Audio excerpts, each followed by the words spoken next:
Bonjour à tous, je m'appelle Alexandre, je suis le cofondateur de Gains Associates, qui est une communauté sur les crypto-monnaies.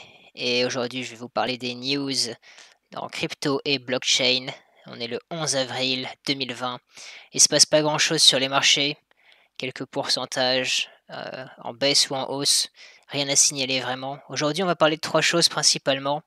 Tout d'abord, des tokens ERC20 pour te représenter des points qui représentent des upvotes sur différentes plateformes des réseaux sociaux comme Reddit. Deuxièmement, du mining sur des téléphones. Et enfin, on va parler de quelques projets qui ont vu leur prix monter récemment. Alright, alors on va commencer. Ça, c'est peut-être la meilleure nouvelle d'aujourd'hui. Reddit, qui est un site web qui compte 300 millions d'utilisateurs actifs par mois, ce qui est énorme. Si vous êtes familier avec Reddit, vous savez déjà qu'il y a un système pour donner des votes positifs et des votes négatifs. Et maintenant, ils vont pouvoir faire la même chose, mais avec des tokens ERC20 sur la blockchain Ethereum.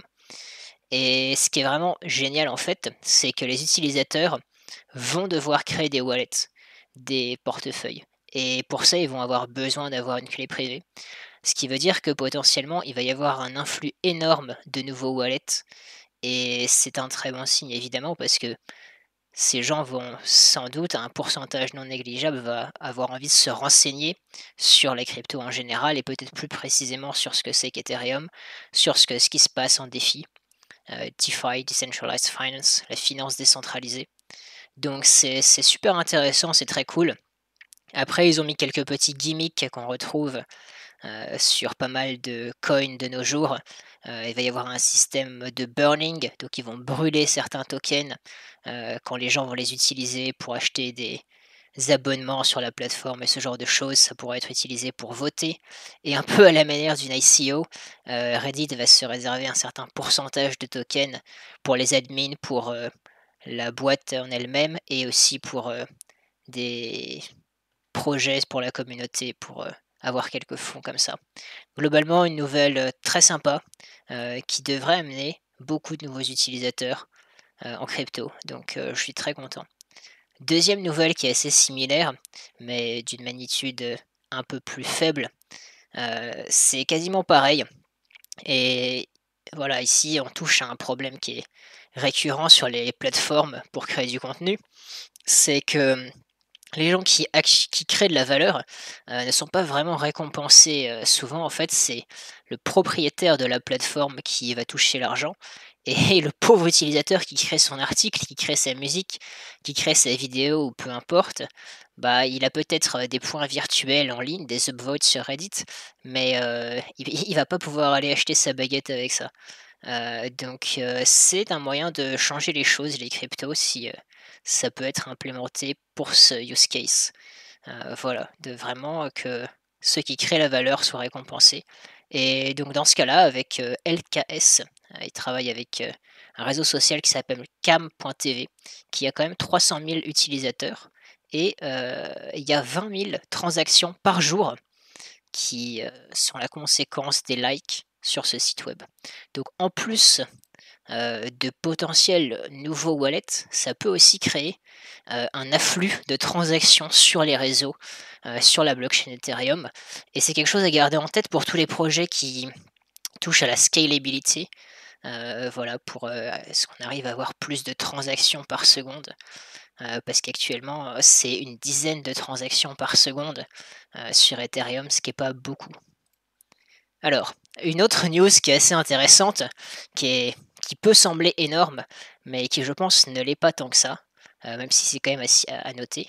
Donc en gros, HTC vont permettre de miner directement Monero, qui est donc une crypto-monnaie anonyme, sur leur téléphone. Donc c'est très bien.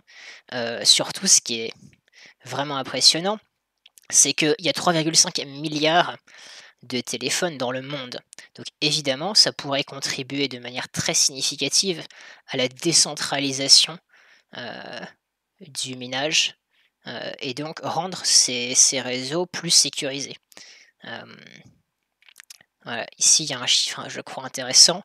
Pour Monero, voilà, s'il y avait seulement 1 des smartphones qui se mettaient à miner Monero, ça doublerait, heu, le la puissance actuelle de calcul de minage qui est actuellement allouée à Monero. Donc c'est quand même beaucoup, heu, le potentiel qu'il y a.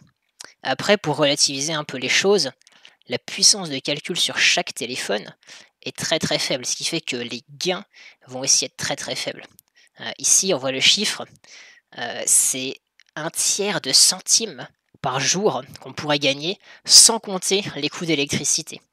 Donc, j'ai fait le petit calcul, en gros, en prenant en compte le coût d'électricité, vous arrivez à 70 centimes par an, si vous minez du Monero sur votre téléphone, ce qui est ridicule, on va pas se le cacher. Sachant qu'en contrepartie, vous avez quand même potentiellement une, durée de vie de la batterie qui est réduite, ce qui peut être, heu, quand même légèrement plus embêtant, surtout quand vous mettez sur la balance que vous ne gagnez en contrepartie que 70 centimes par an pour ça. Donc ça paraît être quelque chose d'énorme avec, plein de nouveaux mineurs qui vont arriver sur des téléphones, décentraliser le réseau à fond. Au final, il faut voir si les incentives, vont être suffisantes. Peut-être que certains vont le faire, même c'est sûr que certains vont le faire par jeu pour voir un peu. Est-ce que ça va rester quelque chose, heu, qui va rester petit, qui va rester, voilà, négligeable? Parce que les incentives financières sont faibles? J'aurais tendance à dire que oui au début. L'avenir nous dira ce qui va se passer. Dans tous les cas, ça reste très intéressant de voir ça et c'est sûr que les téléphones portables, c'est une opportunité énorme parce que tout le monde est sur son téléphone et qu'il y a énormément de téléphones portables dans le monde, 3,5 milliards. Dernier petit truc marrant dans l'article, il y a un Decentralized Chief Officer à HTC, donc ce titre qui était marrant. Chainlink, maintenant on va parler de quelques projets. Chainlink, qui est un projet très solide, qui a vu son prix augmenter de quasiment 150. Chainlink, c'est donc des oracles décentralisés, c'est un projet qui a un avenir énorme parce que ce sont les plus sérieux dans ce domaine-là. En fait, ils permettent de faire le lien entre le monde physique et le monde digital. Donc en fait, c'est c'est tout simplement énorme, hein, ce qu'ils peuvent faire. Et ils font des partenariats avec, beaucoup, beaucoup de boîtes, notamment Celsius et Phantom. Celsius qui gère des milliards en assets et Phantom qui a des partenariats aussi avec des gouvernements, donc 2 projets, qui rigolent pas et forcément Chainlink qui voit son prix augmenter. De même Solana qui a vu son prix augmenter de 300, le fameux Binance Effect après le listing dont on entendait parler tous les projets, chercher ça, when Binance, tout le monde était là en train de sucer Binance pour voir le prix de son token augmenter parce qu'évidemment, les cryptos, c'était principalement du vent et tout le monde était à la recherche de profit et c'était très, très spéculatif.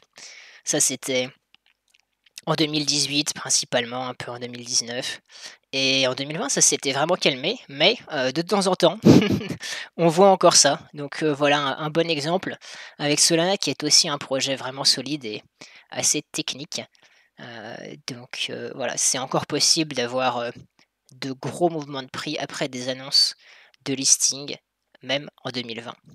Et enfin, dernière, nouvelle de la journée, c'est sur les remittances. Remittance, je ne sais pas quel est le mot en français, mais c'est tout simplement quand des gens qui habitaient dans des pays, assez pauvres vont à l'étranger, ont un job et qu'ils envoient ensuite de l'argent à leur famille qui est au pays.